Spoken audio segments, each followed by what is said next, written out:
I'm looking forward to see how this goes. Now, don't forget the overlay. Yeah, I got the overlay. I was on it this time. And Fantastic. spawning up in the top left-hand corner, playing as the orange Protoss for Exile5 Academy, this is Namakaye. And down in the bottom right, my boy Cameron, Exile5's Academy Zerg, yours.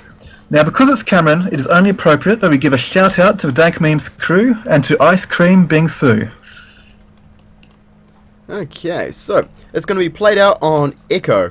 Now, as we said before when we saw this map last, very good for free bases for Protoss, and likewise it's actually pretty good for Zerg in that respect as well. Pretty easy to connect up the free bases. Just, I'm actually not too hip.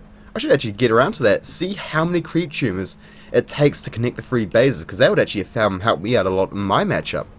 That's something for another time though. From what I recall, when you've got your natural down, takes one of the edge to take it down to bottom of the ramp, another one to cross, then a third one to actually connect them up in a way that doesn't slow down your transfer of units. You generally want more than that to sort of solidify the creep and give you more advancing creep tumors, but generally three. Ah, cool. I'll have to keep that in mind, because I'm just thinking from the perspective of Reaper Hellion Harass, if you're sitting at the front of this ramp here, how many creep tumors do you have to deny to kind of deny that third base from being connected for a follow-up push?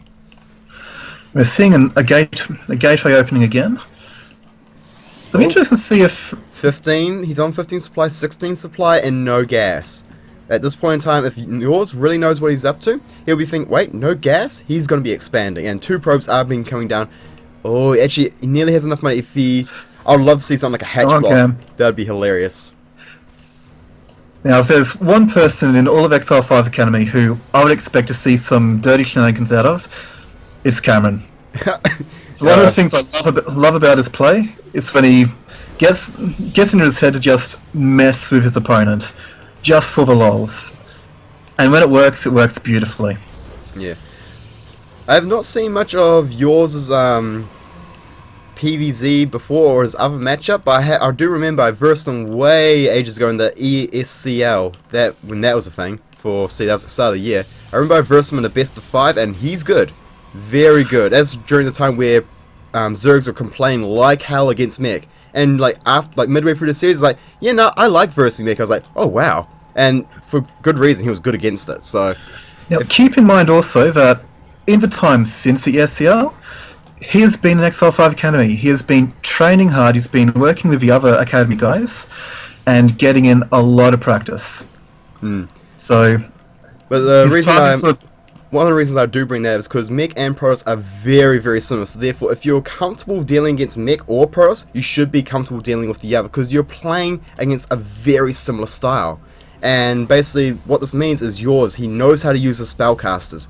He knows how to take engagements. He knows the positional play of this matchup, or of StarCraft. So he should do well in this game. And if there's one thing we can expect out of the Exile5 Academy boys, it's some decent strength in the late game. Now, the reason why they're still in Academy is that you will see those miscontrols, those sort of flubbing an engagement here and there, and making a loss out of what could have been a win. But at the same time, the reason why they're doing all the training is to iron that out of their system, and this is a great chance for them to show how they're going in a competitive setting rather than just simply practice where they're practicing builds and grinding out games. So this is where we'll be seeing, the best they have to offer, and that's pretty exciting. I'm really glad to be able to cast this series. Okay, so we do have a Zealot Stalker Poke coming out from Namakaye. This is exactly the same thing he did on the first series when he versed Arrival, and so far he's getting a fair bit done. I mean, he's doing a lot of damage to the Queen. Does get a drone, that's quite nice.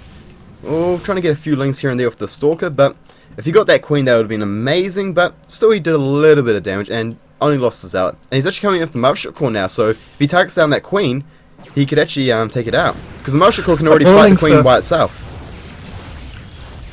Yeah, he does need to run that Queen away, but he's not going to get the chance to. Well, it's got nowhere to run because there's no Queens to back it up, no creep.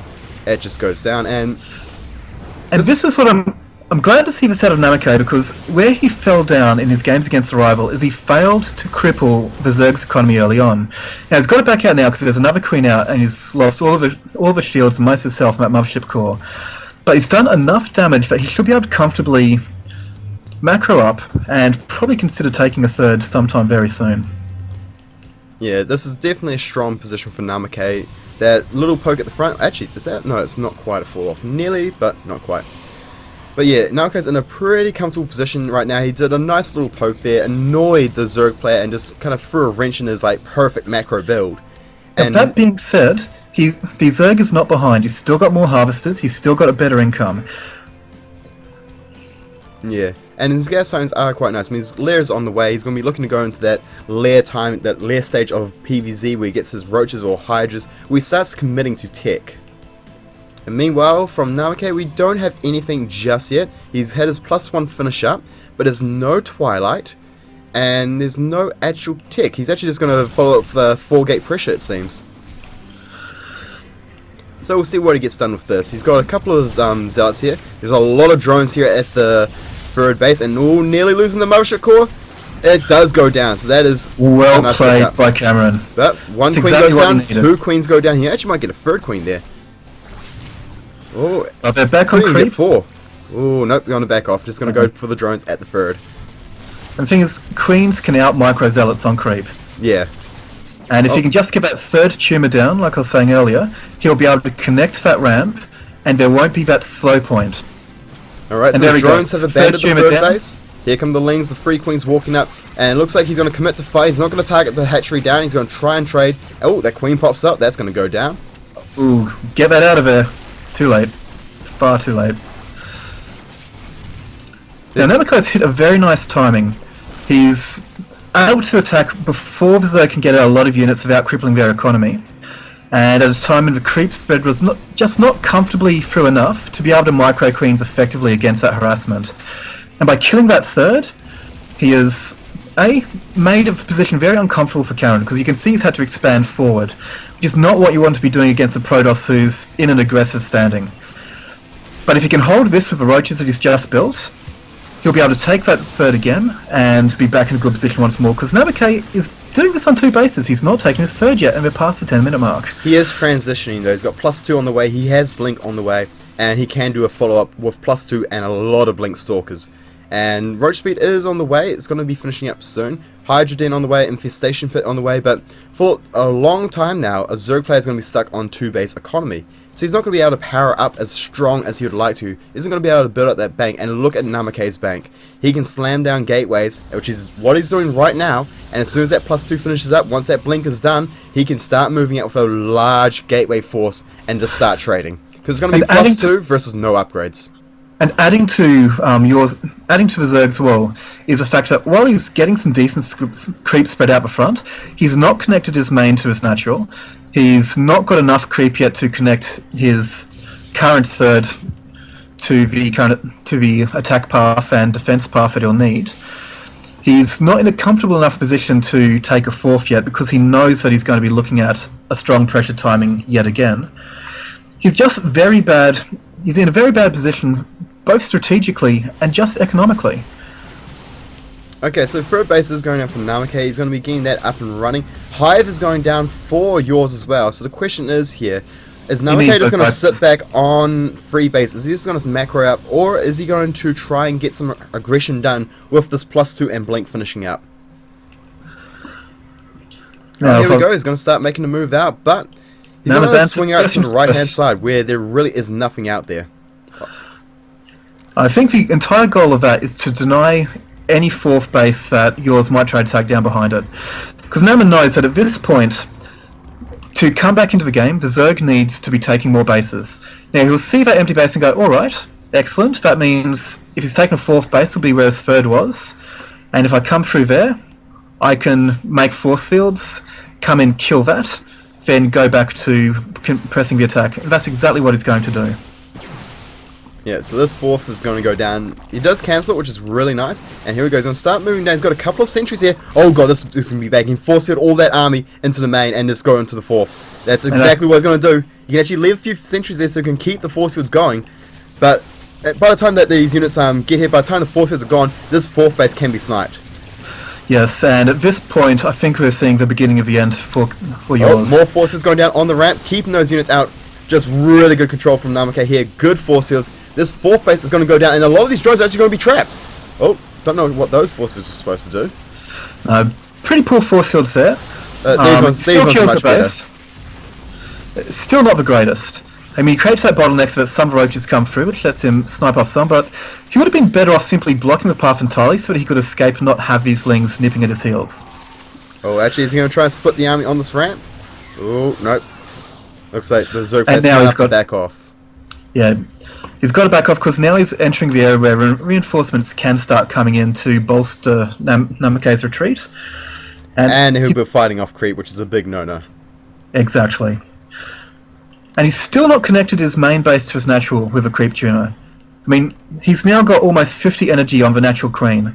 There's no excuse not to do that. Okay, so we do have a lot of Blink Stalkers here for Namakaye. Definitely in favouring this style of play. He's going to do a Zealot run by at the 4th, or 3rd now. And meanwhile, the Stalker's going to be moving into the 4th base location. Kill these Extractors, because why not? And actually, let's see what these Zealots can do. They've got +2 attack finished up, so they're going to be doing a lot of damage. And quite a few drones are going down here. And yours cannot afford to split up his army. If he does that, and he's caught out of position, the force fields are just taken to pieces. Now, that being said, Namakaye decided not to press the issue along with the run by, and yours has got a nice defensive concave if Namakaye tries to come down the centre. I'm a little bit surprised, though, that he's not decided to break those rocks, and instead keeps on coming around from the flank. Now, this is going to be the interesting point. We do have High Templars on the field, we do have Storm, and Immortals being added into the composition as well.